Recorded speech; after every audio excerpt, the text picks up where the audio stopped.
Well, good afternoon, good evening, everybody. It's a pleasure to be learning with you all here this evening as part of the Falls Marn at Drisha. This is the first of three classes in the series Hanukkah, Holiday of Homebodies with Rabbanit Leah Sarna.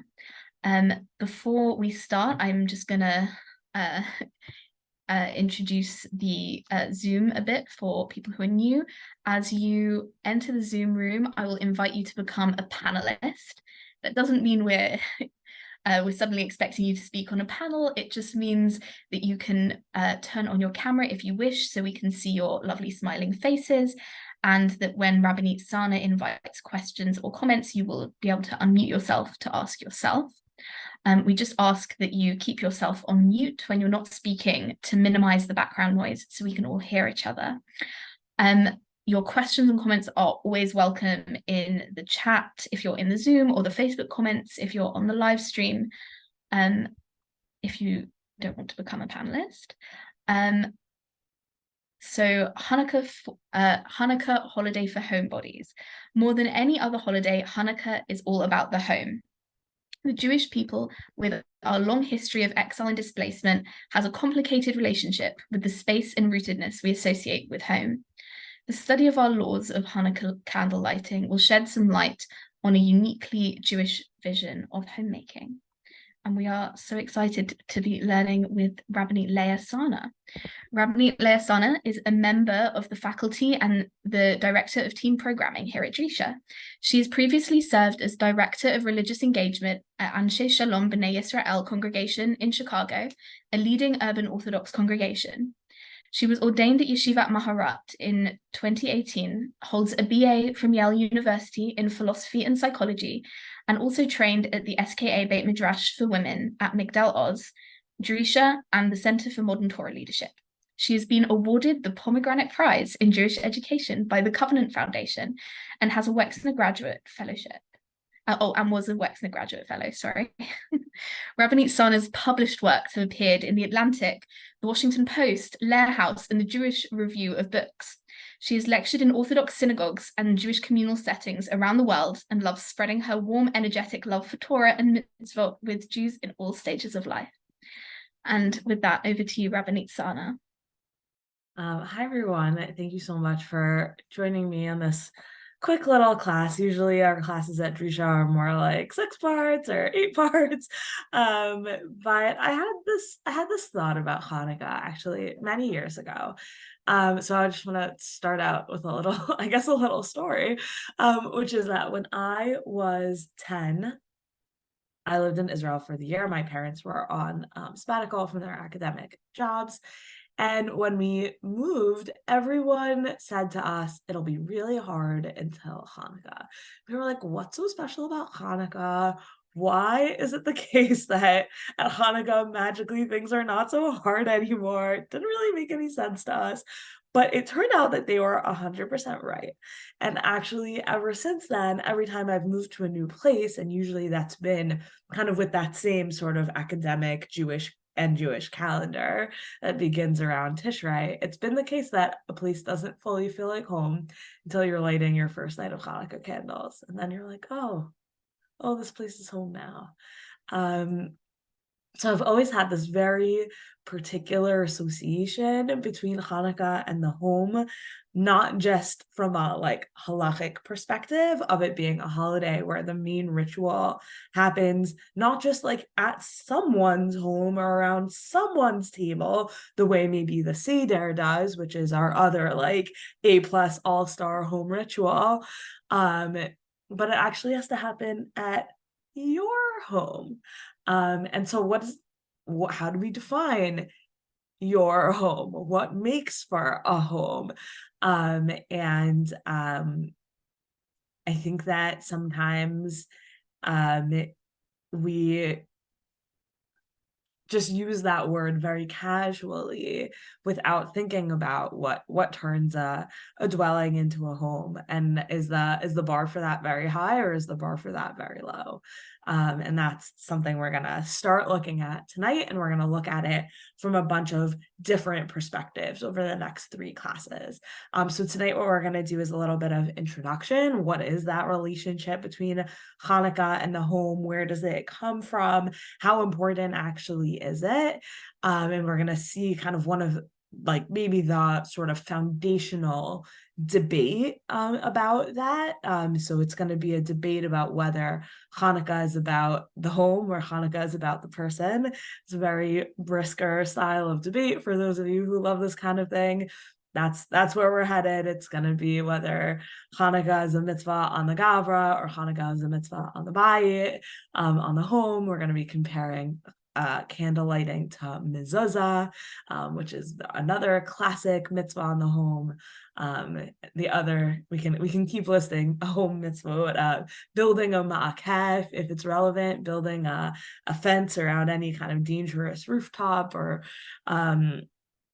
sort of situation is maybe another mitzvah on the home. There's a few of them, right? Shabbos candles might be a mitzvah on the home.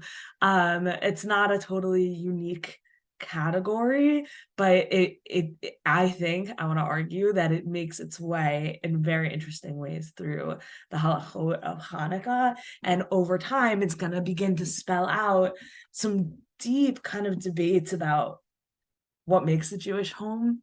And I think those debates are really, really interesting. So that's what we're going to be doing. That's what we're going to be doing in this class. It's quite a long source sheet tonight. We're not probably going to make our way through every single word of it, but I'm really excited about it and I can't wait to share it with you. So with that, we will begin. I'm going to be sharing my screen for most of the time, which means that it's a little hard if someone like turns on their camera or something and wants to say something. It's just a little hard for me to like see it exactly. So just like feel free to interrupt. And if I don't want you to interrupt, I'll just be like, oh, wait a minute. And then I'll do that. Or if you're embarrassed to do that, you can put in the chat and hopefully Lena's will see it and then she'll intervene. But yeah, like screen share and like chat don't really go well together. So definitely just hop in. It looks like we're a pretty small group also. Okay, so I'm going to share my screen. Also, if you want to follow along on your own, it is in the chat and can probably go back there too. Okay, so as many of you are probably aware, the main place where Hanukkah gets discussed in the Talmud is in Masachet Shabbat, in the parak of Bameh Madlikin, which is all about Shabbos candles, and the relationship between Shabbos candles and Hanukkah candles is like amazing and fascinating, and especially the questions about, which are kind of post or continued very strongly post Talmudically into the Middle Ages about what brachot you make on which one, and multiple like variations on brachot, even for the brachot of Hanukkah, variations of what the bracha is on the candles, and then also a big debate in medieval Ashkenaz about whether one should even say a bracha on Shabbos candles, what that bracha might even be, and seemingly a history of women playing a kind of strong interventionary role in that. But really for another time. Anyways, we're in the chapter of Bava Madlikin and Hanukkah, and famously begins my Hanukkah, what is Hanukkah? And we're a bit into that discussion. And the Gemara says, Tanu Rabbanit, that's taught in a Braita, mitzvah Hanukkah ner ish uveto. So the English translation here adds in so much. So we're going to ignore it for now, but the mitzvah of Hanukkah, the core mitzvah of Hanukkah is a candle, a person, and their house. So what does that mean? Ner ish uveto, a candle, a person, and his home. Right? What it sounds like it means is like, what is the mitzvah on Hanukkah? I'm a person, I'm supposed to be in my home, and my home is meant to be illuminated. And that's, there's a great podcast that I listened to a bunch of years ago about the history of illumination and how like we don't even think about it. I have the lights on. I have 2 different lights on in my room right now that I'm teaching you from. And that I don't think of that as like a great expense. I use LED bulbs. They're crazy cheap. I could leave them on day and night. It would cost me pennies a month. But once upon a time, illumination was one of the greatest expenses of anyone's life. Poor people didn't really do it unless they were commanded to.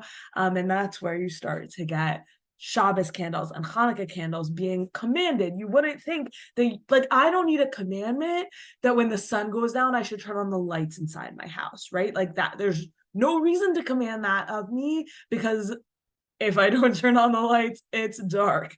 But in a world where illumination is unbelievably expensive, people were not doing it. You have to assume people were not doing it unless they could afford it. And with that in mind, all of a sudden that transforms this from being like, oh, ner ishuveto, like it must be something complicated, to saying no, even the simplest articulation of that was actually something that maybe most people weren't necessarily doing. Okay, so mitzvah Hanukkah ner ishu veito. So let's just look at the Rashi on that, source number 2. So this is what the interpretation that you're the most familiar with. Ner ishu veito, ner achad b'chol laila, v'ish v'chol b'nei veito sagi lehu b'ner achad. So it's one candle for the whole, one candle for each night, and a person and everyone that they live with, or it's really in the masculine here, a man and everyone that he lives with. In coming sessions, we're going to talk really explicitly about the gender piece of this, particularly a person who's on the road, a man who's on the road and his wife lighting for him. That's going to be a big question. So we are going to, instead of like dialing down the gender piece, which is what I maybe normally do, we're going to actually like own the gender piece of this for now. And I'm just flagging it as something that we're going to circle back to in future sessions. Okay. So, and a man and everyone in his house, it's all sufficient for all of them with just one candle. Okay. The Sfat Emet set, kind of calls out Rashi. By the way, when we talk about the Sfat Emet on the Talmud, it's the same person as the Hasidic Rebbe, the Sfat Emet on the Parsha, who you might have heard of. But it's astonishing. It's astonishing that it's the same person. It does not read like the same person at all. The Sfat Emet on the Talmud reads like any kind of normal, incredibly brilliant Aharon, and it's not particularly like Hasidically inflected. And yeah, like if you didn't know that they were the same person, you would never believe it. Anyway, here he is on our Gemara, and what he says, he kind of calls out Rashi, La'afuke, Rashi explains it this way, La'afuke mashahayanir ala to exclude what you might have originally thought, Didai bener achad al kol yemot haChanukkah, which you might have thought it's one candle for all the nights of Hanukkah. What is the mitzvah of Hanukkah? You light a candle in your home. That's how you celebrate Hanukkah.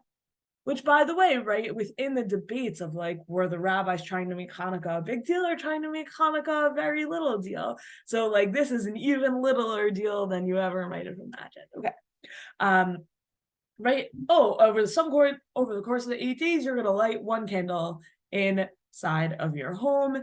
And right, she'im lo hilik balel Rishon yachol lahadlik ad tashlum leilot Hanukkah. If you don't light the first night, great. At some point over those 8 days, you'll light a Hanukkah candle, says the Sfat Emet. And then the Mahadrin Hosifu lahadlik b'kol laila, and the extra fancy people would light every night. And that's actually an incredible read. We didn't look at this yet, right? But Mahadrin, so people that want to do Hidur, people who want to make the mitzvah more beautiful, will light a ner l'kol achad ve'achad. Mahadrin mina mahadrin. That's when you have a debate. So like the fancier than fancy, that's when you have a debate about every day and the days being different from each other. But what's cool about this is the Sfat Emet is, he doesn't say it explicitly, but his understanding is that the Mahadrin, let's say there's 4 people in your house, great. On the 3rd night of Hanukkah is when we're going to have our 4-member Hanukkah party. And on that night, we're going to light 4 candles. that is my celebration of Hanukkah. On the third night of Hanukkah, 4 members of my family each lit a candle. Ad Khan Hanukkah. That's the Svardimet's understanding of Mahadran. And he says you don't have something happening every night until Mahadran, Mina Mahadran. This is all in, by the way, I should say this is all in a pre-Rashi, what you would have thought otherwise kind of world. Right, so a Mahadran, Mina Mahadran, Osifu Lalik Bakol Laila, Sharei. But then he says, okay, but there's kind of a problem. Sharei Mihadran Mavarchim Bakol Laila Lahadlik Ner Hanukkah. Problem is, the fact that we make a bracha every night for the Mahadran, Mina Mahadran version of lighting every night, he says from there, mashma demitchila hayam etzva lahadlik b'kol laila. Says from there, it actually seems like no, Rashi's interpretation must be right, that the original mitzvah is in fact to light every night. De'al hahidur rachok shi taknu bracha, because this practice that only the Mahadran Mina Mahadran crazy people do, what they're gonna make a bracha on that? Like if the mitzvah of Hanukkah was one person, light one candle in your home one night, then you would just have one bracha in the whole of Hanukkah, as opposed to a new bracha every night. He says, yeah, that's big evidence for Rashi's read that it's actually Ner Ishu Veto means Ner Achad B'Kol Laila, which is Rashi's big addition into the Gemara. So that was just a little bit of an introduction to Ner Ishu Veto as this kind of core mitzvah of Hanukkah. And I just thought that's what I meant was too amazing not to teach. So I brought it in. It's not exactly where we're going, but just what an incredible read. And I think what it does is it opens up the interpretive possibilities for Ner Ishu Veto, which is to say, almost all of us probably, when we first learned Ner Ishu Veto, we learned what Rashi told us it means. The Sfat Emet gives us permission to say, let's reread these words. Let's focus on these words again and ask questions about them and imagine what they might have meant outside of the fence that Rashi kind of puts them into. And so for me, in thinking about Hanukkah as this like home holiday, Ner Ishu Veto, Bayit it's a 3-word core mitzvah, Ner Ishu Veto, and Bayit is one of 3. And that means that the bayit is just as important as the person, which is just as important as the light itself. It's this like 3-part cocktail that makes up this holiday. And I think we spend a lot of time talking about like who can light and how many members of your family and in what order and blah, blah, blah. We spend a lot of time talking about the specifics around the Ner, how many, what do they symbolize, what order do we light them in, do we light more each night or less each night if we're in the Mahadran, Mina Mahadran camp, can I light with electricity or not, what do I do if I have leftover candles or leftover wax or whatever it is, right? Lots and lots of Ner questions. And what I want to say is that each part of this cocktail is equally important, and we need to ask the Bayit questions too. Okay, so that's all just by way of introduction. Okay, so the first question is, well, is it you could say Ner Ish Veto, 3 equal parts of the cocktail. We're going to see that there are practical cases, that's in part 3, practical cases where you have to choose actually between Ish and Veto. So what do you do in those situations? We're going to see an amazing Tzitz Eliezer where he was asked, if I'm going to be on a trip on Hanukkah and I'm camping, like I'm just sleeping outdoors under the sky, not in any kind of bayit, and there's someone at home for me who could light for me. Is it better to have them light for me? So it's Ner and bayit, but the Ish isn't there. Or is it better to light outside and you have Ner and Ish, but no bayit? So exactly those types of questions. But before we even get there, let's look at some earlier, more foundational sources. So here's a Tosfot on on our Gemara on a Mahadran min a Mahadran. He says we didn't look at this inside, but you might be familiar. Beit Shammai and Beit Hillel have an argument. He says Beit Shammai says on the first day you light 8 and then less each night. Beit Hillel says on the first day you light 1 and then more each night. We obviously do the Beit Hillel version. Okay, so it seems to the Re that Beit Shammai and Beit Hillel lo kaime ella aner ish uveto. Beit Shammai and Beit Hillel are still arguing about this concept of ner ish uveto. So it's not the case that by the time you get to Mahadran min Mahadran, you're like doing something wildly different from the core mitzvah. You're just beautifying that core essential ner ish uveto. And then they say shekain yeshu ter hidur diika hekera. Shemosif v'holech o mechaser shu keneged yamim hanichnasim o hayotzim.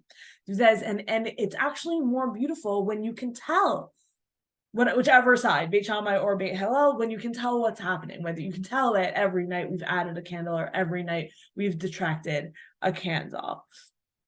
But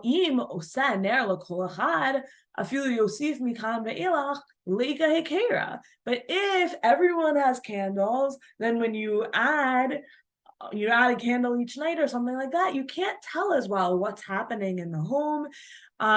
She's Like Kara, she's Berusha Kachish B'nei Adam B'bayit. So you can't tell as well what's happening and how many people are in the home, and it just becomes this big mush of candles, right? There could be you live in a home with 8 people. All of a sudden on the first night you're lighting 8 candles in your home, and Tosfot seems to say like that's not the Mahadran min a Mahadran. The Mahadran min a Mahadran is actually still ner ish uveto, one person lighting for the whole home together.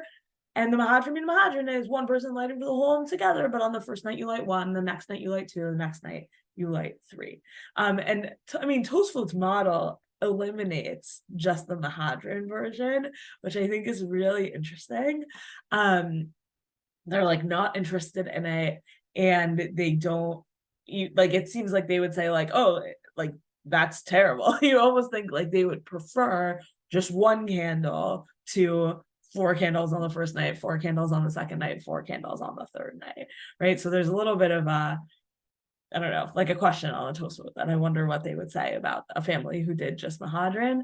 But they seem to say, no, it's really about the individual. It seems like Tosfot, if they had to choose, they would say, well, I don't know. I guess if Tosfot had to be choosing between the person or the house, it seems like they would be saying it's really for the whole house, and it's one person on behalf of the whole house. And here are our 1 candle the first night, our 2 candles the second night, our 3 candles the next night, right? And it's not about every individual for themselves, it's about the house as a whole. But then the Rambam comes along and disagrees. So he says, how many candles are you supposed to light on Hanukkah? Mitzvah kol bayit madlik ner echad. Says that it's basic core mitzvah. Every house lights 1 candle, no matter how many people are there. Ben shayu anshe abayim mirabim, ben shelo yaba ela adam echad.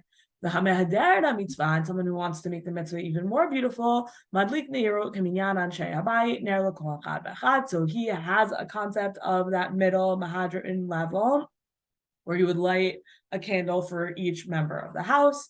And he includes men and women in that count, which is obviously great.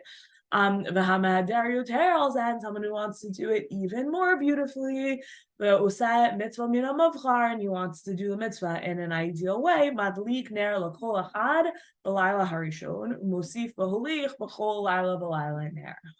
So if we have 4 people in our home, the first night we're lighting 4 candles, the second night we're lighting 8 candles, and we're adding to each person's like set of candles another candle every night. That is that's the Rambam. So Tosfot would say they live simultaneously, but they don't know each other. Tosfot and the Rambam. Tosfot would say, no, Rambam, like that's not Mahadran, that's a mess. And instead, it's about the house, and the house doing Pirsumei Nisa and representing and being clear about how long the miracle lasted for. And Rambam would say, no, it's about the people in the house. And an ideal version is the house full of light corresponding to the number of people in it. So if we had to say, who's picking the people and who's picking the house, obviously there's an ideal world where everyone picks all of them, right? Ner ish ubeito.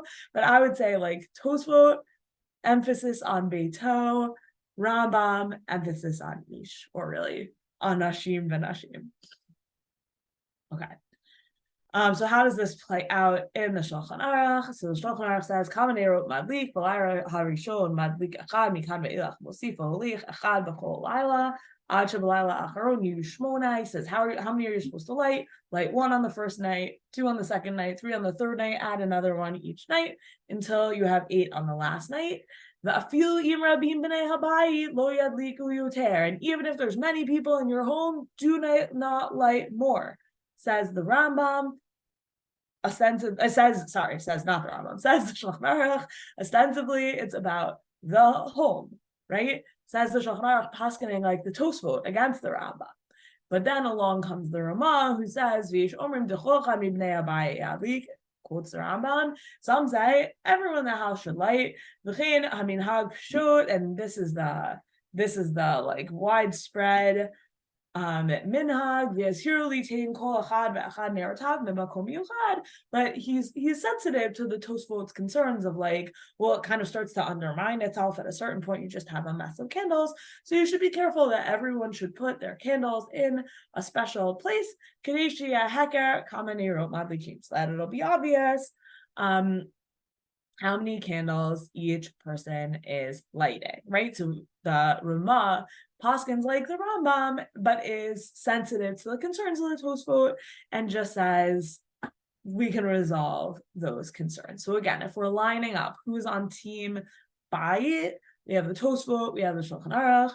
Who's on team Ish, we have the Rambam, we have the Ramah, who then says, yeah, and like each person needs their own kind of like special moment, so they get their own special.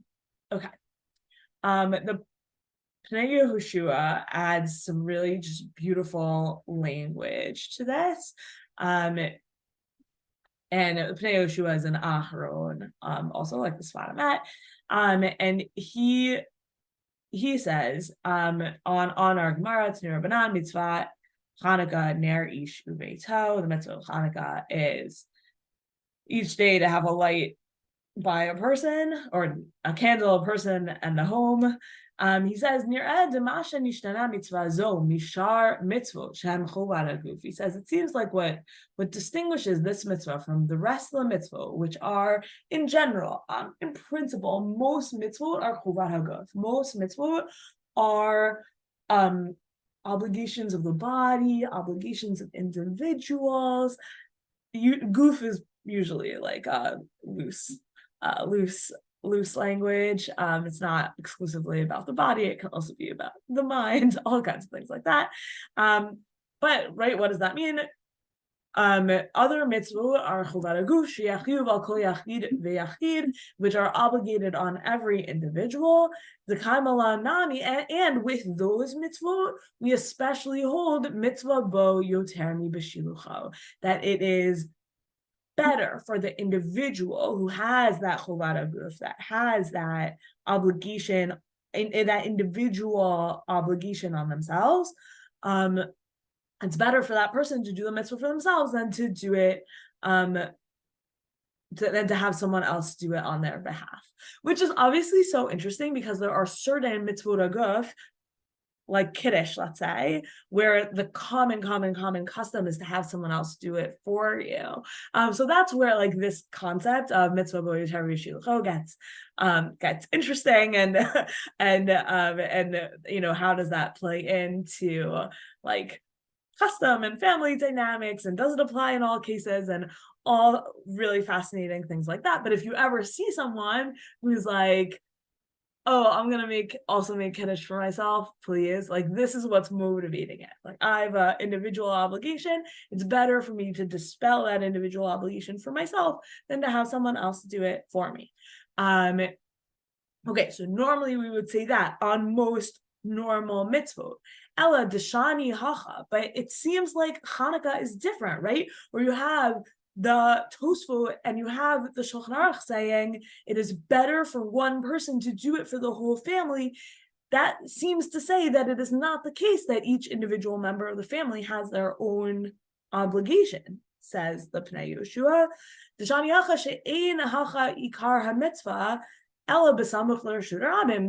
the individual doing this mitzvah isn't the point of the mitzvah. The ikar of the mitzvah, the essence of the mitzvah, is that it should just be as close as possible to like the public way, because the heart of it was established in order to publicize the miracle. Mishum kach, and therefore, when the rabbis were creating the mitzvah of Hanukkah, hetilu chovat mitzvah zo ki'ilu hi chovat habayit. They created this mitzvah to make it in such a way as if it's a commandment on the house. So, sorry, do you have a question? I'll just finish my sentence, then I want to hear it. Right, a commandment on the house, and maybe like the classic chovat habayit that we think about is mezuzah, and we'll get to that soon. Sorry, go ahead. Wait, you're muted. I want to hear what you're saying.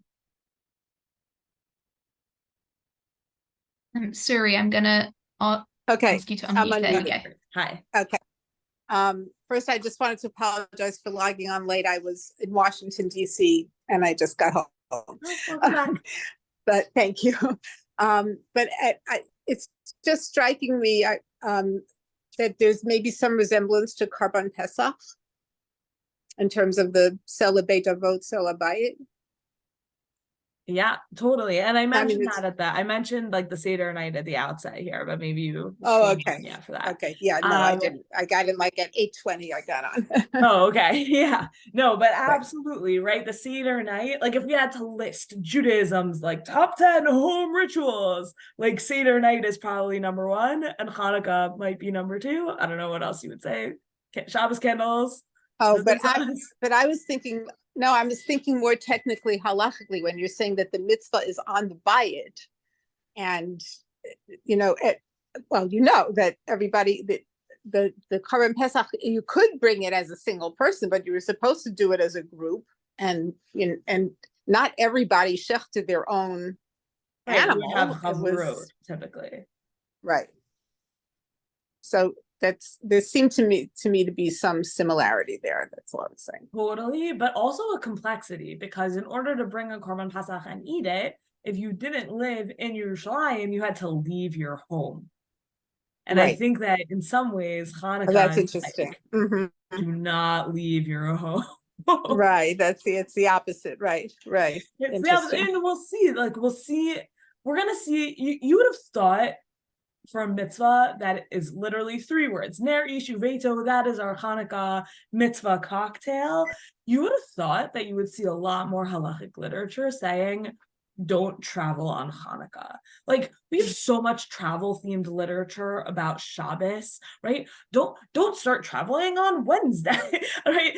You would think that Hanukkah, where it's like, what is Hanukkah's mitzvah? Ner Ishu Veito, wouldn't it be obvious to say, and you have to be in Veito? And we don't see that, which is super interesting also. But we also don't see a specific outside of your home destination in the way that we do with Pesach.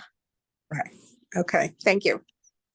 Yeah, but I do think Pesach is, of course, the other, I keep saying the same line, but the other sort of A+ home ritual that definitely is always sort of looming in these conversations, and especially because the Korban Pesach, this is what Sari was saying, but like, you bring it home, you have to eat it at home in Pesach Mitzrayim, you weren't allowed to leave the door, right? Like Hanukkah doesn't, right? We don't like lock you in your homes the way you were in Pesach Mitzrayim. So anyways, yes. Lots to think about. Okay.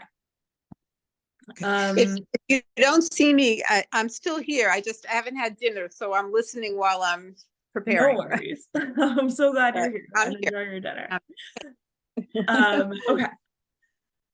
So what happens? So now we're putting it to the test, and we'll see other test cases in future weeks.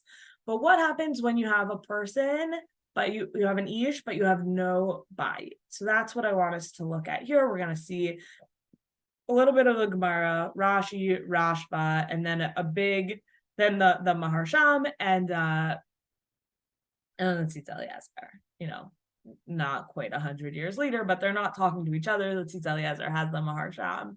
The Maharsham obviously does not have the Tzitz Eliezer. Okay, so here's our case. So Amar Rabbi Chia bar Ashi, Amar Rav. So Rabbi Chia bar Ashi says that Rav says, Hamadlik ner shel Chanukah tzarich levarich.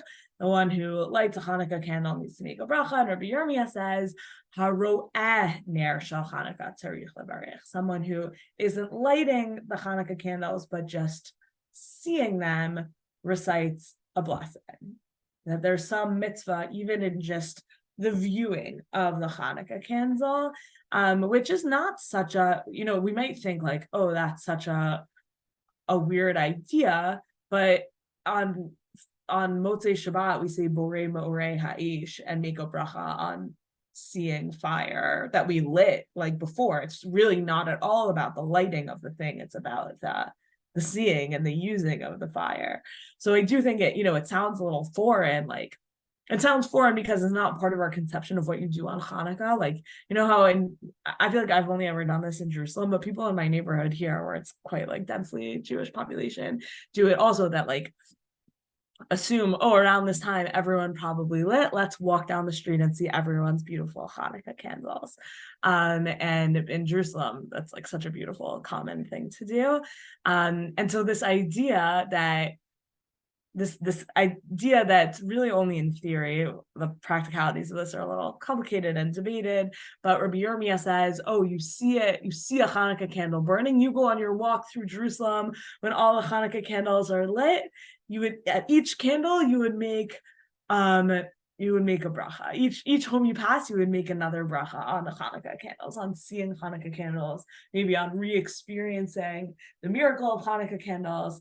That's Rabbi Yirmiyah here gets interpreted into oblivion, but it's a gorgeous idea of what Hanukkah could be, that not only do I light in my home, but then I leave my home on purpose and walk around the neighborhood and see everyone else's candles and make a bracha on each and every one of them. Like, it's just a really, really gorgeous like vision of what this holiday would be about, that the Rishonim really like get rid of, probably because people weren't doing it, or like that's not how the holiday panned out into being, or they just thought, wow, that's too many brachot and brachot make us uncomfortable, which is certainly another option of how it ended up this way. But let's see what's the case of this haroeh ner shel Chanukah tzarich levarich, the one who sees a burning Hanukkah light must recite a blessing. So Rashi says, ha'over bashuk, someone who is passing through the marketplace, and you just see Hanukkah candles lit in one of the courtyards. So that's Rashi's first take, is our original halachic kind of vision of what this would look like. I'm wandering through and I see all the Hanukkah candles and I just make brachot everywhere. Matati Mishim Rabbeinu Yitzchak ben Yehuda, but I found the name of Rabbeinu Yitzchak ben Yehuda, Sha'amar Mishum Rabbeinu Yaakov, who says in the name of Rabbeinu Yaakov, Delo hus kaka bracha zo, that this bracha is only required. It's not made except except for someone who didn't get light in their house, o leyoshiv basfina, or for someone who is on a boat. Okay, that person on a boat is going to become really important, but we're just going to hold the boat and go to option number 1 here. So the person who hasn't yet lit in their home, we've gone from I light my Hanukkah candles and then I go on a walk and I make a million brachot to, oh my gosh, I'm late getting home. I haven't gotten home and lit yet, but I'm walking past other people's lights and wow, I'm going to make a bracha on them. They're so pretty. And then I'll go home and I'll light mine, and that will kind of be the fuller bracha experience. And then I'm done making brachot. So that's the new version of it. And the Rashba is going to say, definitely not even that. So he's going to say, Mistabra b'shelo hidlik v'lo hidliku alav b'toch beito ve'enu atid lahadlik oto halayla. The Rashba says, who is this ro'eh? It's someone who he hasn't lit. Nobody's lit on his behalf, and he is not going to get a chance to light that night. The ro'eh is someone who has no chance that they are going to light candles at any point that night. The ro'eh is like the doctor working the night shift who lives alone at home, and there's no one there to light candles for him, and he can't light anything in the hospital. That's the roeh according to the Rashba. And he goes out on a quick little break and he sees someone's Hanukkah candles across the street from the hospital, and he makes a bracha on those Hanukkah candles. That seems to be the imagination of the Rashba. And he says, "Halav hachi ein tzarich levarich," because outside of that case, you don't need to make these brachot. We don't see cases where you did a mitzvah and then you like keep going to do it again and again and again. That's not a thing. And he says, some rabbis say, this is Rashi, right? Or potentially at least Rashi. Some people say that even though they other people lit for you, you still make a bracha on seeing someone else light. They have nothing to rely on, says the Rashba. I hate this. If someone lit for you, they did the thing. We're going to come back to the person who lights for you. That's going to be in coming weeks. Never fear. It's super interesting and very like gendered and fun in that way. But the Rashba says, if you have any hope of fulfilling this mitzvah in any way better than just being a roeh, you should not make brachot as a roeh. Okay, so that's the Rashba. He and many others are part of why you've never heard of this idea of making brachot on Hanukkah candles all the time. But there is something very beautiful about it being a holiday where you have Ner Yishuveto as like the core mitzvah. And then everyone did that core mitzvah so that all the Jewish homes are like illuminated and we can go out, and then you can be like right? A home is maybe defined at least by having boundaries. So if within my boundaries it's illuminated and I did my within my boundaries thing of my home, and then there's a person who's the roeh who's outside my home looking in, and he gets to make a different bracha. He has a whole different experience because the core thing is Ner Yishuveto, and then there's like a secondary thing that's just a person seeing a light without bayit, and that person makes a totally different bracha, has a totally different experience. And the Rashba tries to basically write that person out of history. Like if you have any connection to a bayit and any way to do this mitzvah in a bayit way, you should not be even attempting to be the roeh, says the Rashba. And like the core of the mitzvah is just not this. And he's really trying to write it out. Which is also like not crazy because of course it's a Rabbi Yirmiyah idea, and our tradition typically does not look kindly on ideas from Rabbi Yirmiyah. Rena, did you have something you wanted to add? No. Oh, okay. Yes. Hey, wonderful to see your face. Log on to the video. Hi. Hi.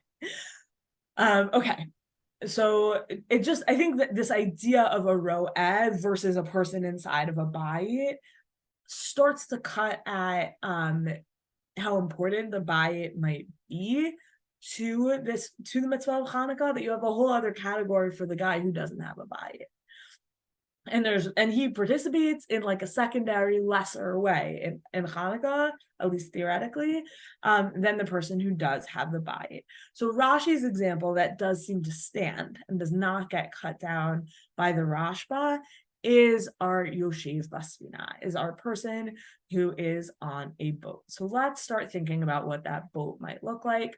So we're in the Maharsham. The Maharsham at this point is sitting in Razin. He is obviously in Europe in the late 1800s, early 1900s. He is very, very interested in questions of modernity and new technologies, which is what we are going to see here. I tried to find out, by the way, anything about Shimon Valtuch, but as far as I could tell, the internet didn't know anything about him, but he's apparently a rabbi in the city of Leipzig. If anyone finds out anything about him, I'd love to hear it. Okay. So there's actually two things in this tshuva. The other one, it's always so fun when this happens in learning. I'd seen the second half of this tshuva because it's about Hilchot Nida. It's a relatively famous Nida tshuva, and I had never even known that it was related to a Hanukkah tshuva until I started looking into this question. So that was just like a fun the whole Torah is connected kind of moment. Anyways, okay, so it's related to like, I don't know, we use the same tshuva when we think about like uterine biopsies. So it's just amazing that it's like all the same thing here. All questions posed by Rabbi Shimon Waltuch of Leipzig. Okay, so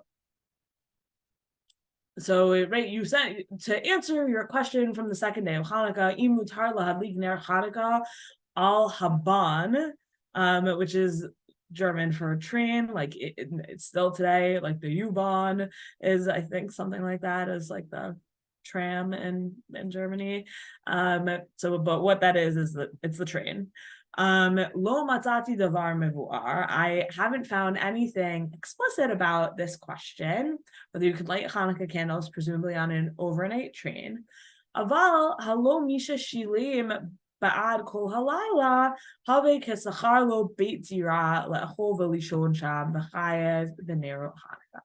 But if you're on an all-night train, you have rented a space on that train to eat on it and to sleep on it, and therefore it's chayev v'nero Hanukkah. So what's the Maharsham's argument here is that the train has become your home. It's the same as if you rented a hotel room for the night. It is, if you're eating there, if you're sleeping there, it is chayev in Nero Hanukkah. So that's so far that seems like our parameters of what a home is. And how does he learn that out? He says, Umasha katav Rashi biyoshiv besfina. Okay, but Rashi says that a person who's on a boat doesn't light Hanukkah candles, and makes only a bracha as someone who sees Hanukkah candles. So why is a train not similar to a boat? He has to answer, Yesh lomar shayu az sfinot ptuchot belo kirui. Back in the day, boats were open, there was no roof. And the wind would blow through it, and it wasn't any type of house at all. The boats were totally open. They didn't have any housiness to it. So far, right, we see it at houses where you eat, houses where you sleep. You have to have potentially paid some kind of rent, or at least be welcome in the place where you're sleeping, it seems like. And it needs to have walls. It needs to be begeder by it in the general framework, let's say, of a house. And even though the train doesn't stay in one place, and we have a halachic principle that someone who's riding, it's as if they're walking. So it's right. I'm clearly not, if I'm just walking through the night, then clearly I'm not in my home. And so if I'm being transported through the night, how could I possibly be at home if being transported is like walking, right? I'll just repeat that again. We have a principle that being transported is like walking. Clearly, if I were walking all night long, I would not be at home. So how could it possibly be the case that if I'm being transported all night long, I would, yes, be home? He says, Lo nimtza b'shum makom shehaya tarich bayit kavua. The house that makes up a house for Hanukkah, says the Maharsham, does not need to be a permanent house, because its mitzvah is all about pirsumei misa. So in fact, right, like if you have a mitzvah tank with a driver all night long and someone's sleeping in the back, then you could just like drive all around town with your menorah in the window of your mitzvah tank. And that, according to the Maharsham, would be a kiyum of Ner Ishu Bezo, which is kind of just like an amazing idea, and someone should totally sell it to Chabad. Anyways, right, so like, what is a home? A home has some kind of structure, does not require stability, could be going all night long, but it does need a structure. I need to have some kind of like rightful place within it, food and sleep. Okay, that's my bayit, says the Maharsham, and a boat doesn't fit those requirements, not because it's moving and not because it's on the water, but because it is open. Which means that according to the Maharsham, if you went on a Hanukkah cruise, which if there's any like rabbis listening, if you're not on the Hanukkah cruise as a rabbi, like email listserv, let me know. I've never done it, but I'm so tempted. And it's a great, you get to dream every time you get an email being like, rabbi needed for this Hanukkah cruise. But anyways, the Maharsham would say our cruise boats today totally count as bayit for Ner Yishubeito. You have a room, you have a place there. You're eating, you're sleeping. Okay, so here's the Tzitz Eliezer. The Tzitz Eliezer was asked, נשאלתי, באילו היוצאים לטיול בחנוכה, אם חייבים להדליק נר חנוכה בברכה, גם כשהם ישנים תחת כיפת השמיים, ואם על כל פנים ידליקו בלא ברכה, ומה הדין לגבי הישנים באוהל, ואם, after all that, עדיף שכל אחד יצא בהדלקת נרות שבביתו, במידה וישנם שידליקו עליו. Okay, so the Tzitz Eliezer gets a question from Israelis who are off on Hanukkah, and they say, we want to go on a trip. What should I do if I'm sleeping outside? And is it different if I'm sleeping in a tent? And would it be better altogether if I'm leaving my parents at home while I go on my trip for them to just light and have me in mind? Or should I light even when I'm just sleeping in my sleeping bag under the stars? Those are the questions that the Tzitz Eliezer was asked. So if you're the Maharsham and someone says, I'm sleeping outside on the ground in a sleeping bag, the Maharsham says, you're the roa. You are not, that is not Ner Yishubeito. That has none of the qualities of bayit, none of the geder bayit that's described here. It just doesn't count. Have someone, he would say, best to have someone light for you at home, or you'll see someone who's lighting in their home and you'll get that like secondary pleasure of like, wow, at least someone else is home of the roa. And that's all you get, says the Maharsham. The Tzitz Eliezer says almost the opposite. Oh, so sorry. So if we had to say the Maharsham, is he on the emphasis on bayit or emphasis on ish, which was our question when we saw the Tosfot and the Rambam before? It seems like the Maharsham is emphasis on bayit. And the Tzitz Eliezer is going to say the opposite. He says, Chiyuv hadlakat ner Hanukkah hu chiyuv mutal akarkafta de gavra. He says the obligation of lighting Hanukkah candles is an obligation on the skull, the karkafta, if you want to learn a fun word for today, karkafta, of a person without any relationship to an object. And he's going to say it's totally different from mitzvah mezuzah. So he says mitzvah mezuzah, I was talking about it before as like a mitzvah habayit, using that language from the oh gosh, I'm totally blanking on his name. From the Pnei Yehoshua. Sorry, now you're all gonna be dizzy with me. Using that language of chovat habayit from the Pnei Yehoshua. He's not even gonna say mitzvah mezuzah is chovat habayit. He says mitzvah mezuzah is chovat hadar. It's a mitzvah on the resident. It's not on the house itself. It's on the resident, which is actually a really great read, by the way. It totally makes sense with mitzvah mezuzah. And it's a mitzvah on the resident, but it's a chiyuv kashur im hachafta, but it's tied up in the object, which is the physical home. Dahainu im shiur bayit shedar bo, because the house has to hit certain physical requirements. It's actually a really beautiful list of what the house needs to be in mezuzah for a different time, maybe, but definitely, if we were doing like a long session on the home in Judaism, the definition of a home that goes into mitzvot mezuzah are so beautiful and so important. But it needs to be, let's just say fundamentally, one of them, the most relevant of them, usually in our lives, is that it needs to have a certain number of walls. It needs to be a certain size. So be'inan sheyel zashim bayit, I don't have to build a mezuzah until I am an actual homeowner. So like if I put up a tent for a night, I don't need to put a mezuzah on my tent.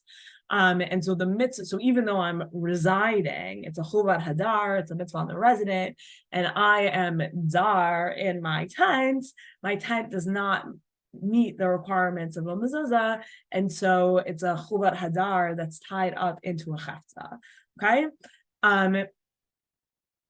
and without the proper object, without the proper chafta, Leika chuvat hadar, then the obligations on the resident don't kick up. But the mitzvah of lighting Hanukkah candles is not like that. Says the Tzitz Eliezer, the mitzvah kshura rak im guf hadam. It's all about the person and their body. Ubehecha shenimtza chayav lahadlik, and wherever that person is, they have to light.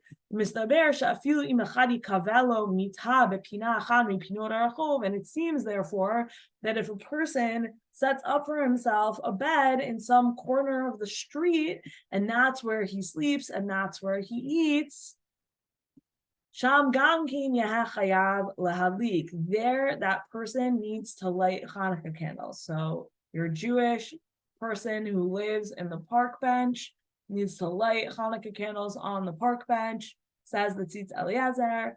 It is totally dependent on the person, where that person eats, where that person sleeps. That's where that person lights Hanukkah candles. It has nothing to do with the physicality of the place that they choose at all. It's all about the person. Right? Even though you have no house to speak of, you are still obligated in the mitzvah of Hanukkah, says the Tzitz Eliezer.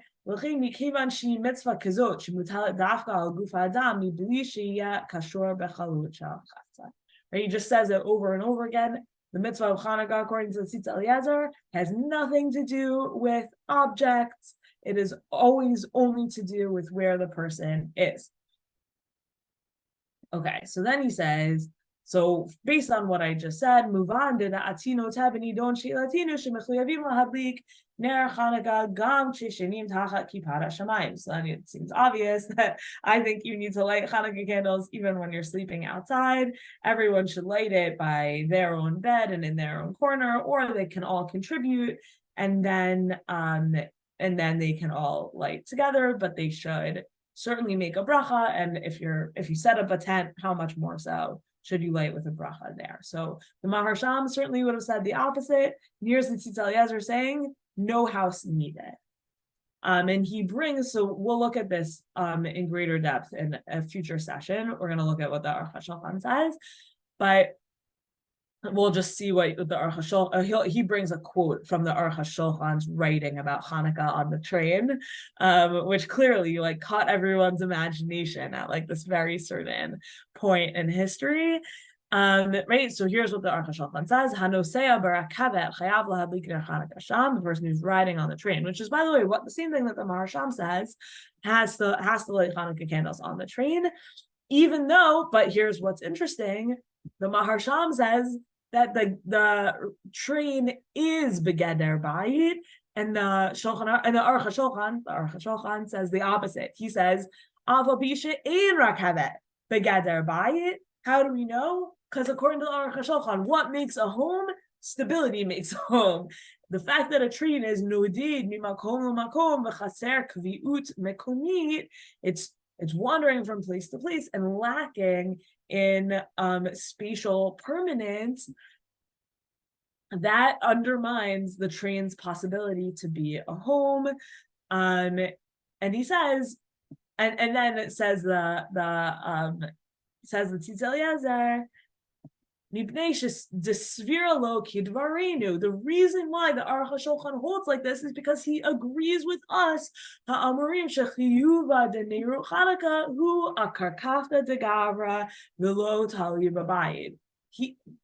the Aruch HaShulchan sees it like me. He says you have to light on a train. A train is not begeder bayit. How does that make sense? That makes sense because the mitzvah of Ner Hanukkah is Ner Ish. It's just on you. It's just on you, and you get to decide what your bayit is, and the geder of a bayit doesn't play in, says the Tzitz Eliezer. And then he says, right, it's better that they should do the mitzvah, these people who are camping, that they should do the mitzvah in full themselves, as opposed to relying on other people in their homes, because if they do that, yechaser lahem mi'ikar mitzvah she'yiriyah b'foal ner Hanukkah dokim. His argument, it's a crazy argument, right? Because In the Gemara that we saw together, Re'iyah is not the Ikar mitzvah. Re'iyah is the secondary mitzvah done by an outsider looking in. And he says, what's the Ikar mitzvah? Re'iyah b'poal neir Hanukkah dolkim. Now, you got to say, like, experientially, what the Tzitz Eliezer is describing is so right. Meaning to say, oh, it would be better for you to not see Hanukkah candles at all on Hanukkah, have someone light for you at home and keep you in mind. That's a greater kiyum of Ner Ishu Veto than you lighting outside on your trip Hanukkah candles. I totally understand why someone would want to say that, but to read that into the Gemara is astonishing, I think. And we're gonna be coming back to that over and over again, but we're at time, and you need to still see what he does with the Maharsham. So just bear with me for this next little bit, and then we'll be done. So V'chein matzati b'shut Maharsham, where he quotes the Maharsham and who says Sarich liyot miyad al makom. Tzarich liot miyad al makom geder bayit. Here. Umochiach la ki'ilu midivrei Rashi, right? Fighting words. He proves it as if from Rashi. Here's how the Tzitz Eliezer reads Rashi. There is no proof from Rashi to say what the Maharsham says. And that's all. I brought you the entirety of that Maharsham. There were no ellipses. So Tzitz Eliezer, I cut out all kinds of stuff. The Maharsham, I brought you the whole thing. His only proof is that Rashi. And the Tzitz Eliezer says, I hate his read of Rashi. Here's how you should read Rashi. Ki yesh lefarish b'kavanat Rashi b'pshitut tertzono lomar mipnei shebesfina ein lo nerut lahadlik. Right? It's a fire hazard to light fire on a boat, so they don't let him light on the boat. Or he didn't bring candles with him. He didn't know how long a boat ride it was going to be. Any number of things could be the reason why Rashi says the guy on the boat is just the roa and not the madlik, but it doesn't mean that a person can't, in theory, light on a boat. And he says, "V'gam Rashi modeh Shachayev lahadlik midina besfina." He has a whole extra thing there. He says, you know what? I think Rashi would have agreed that from basic halachic principles, you do need to light Hanukkah candles on a boat. Below echmat mashes that below kirui, and it doesn't matter that there's no roof. Kilo ba'inan bazat bayit klal, because you do not need a house at all, says the Tzitz Eliezer. Okay, so the Tzitz Eliezer is using really strong fighting words because it kind of seems like he's fighting against the world. Like, it's a little bit like doth protest too much here. But I just want to give a little bit of a rundown. This was just as like an opening salvo of the types of conversations about what home has to do with Hanukkah, which is Ner Ishu Veto, these three parts. How important is the bayit part of Ner Ishu Veto? Tzitz Eliezer says not at all. The Maharsham says it's everything. That we saw kind of a debate between the Shulchan Aruch, between the Rambam and the Tosfot, carried forward as a debate between the Shulchan Aruch and the Ramah, and then the Pnei Yoshua is clearly on the team of bayit, but strong fighters on both sides of this. In terms of when we think of Ner Ishu Veto, is the emphasis on the ish or the emphasis on the bayit, and where it comes to really comes to the forefront is when you have an ish and no bayit. What are you supposed to do? So there's going to be a lot more test cases in getting at this going forward. We're going to come back to the definitions that the Maharsham brought for a house also, because those are just the beginning and very beautiful and interesting. Okay, so sorry for going a little bit over, and really, really looking forward to the rest of this series with all of you. Wow, thank you so much, Rabbanit Sarna, starting off our Hanukkah with some Torah light. And thank you everyone here for being part of our learning community. Even though we're well into Fall's Man here at Drisha, we still have new and exciting things coming up. Starting this week is Technologies of Transmission on Wednesday, starting tomorrow, Wednesday, at 8 p.m. with Rabbanit Sarah Walkenfeld. Please join us for the Nature and Supernatural in Medieval Ashkenaz, the Renee and Alexander Baum Memorial Lecture with Dr.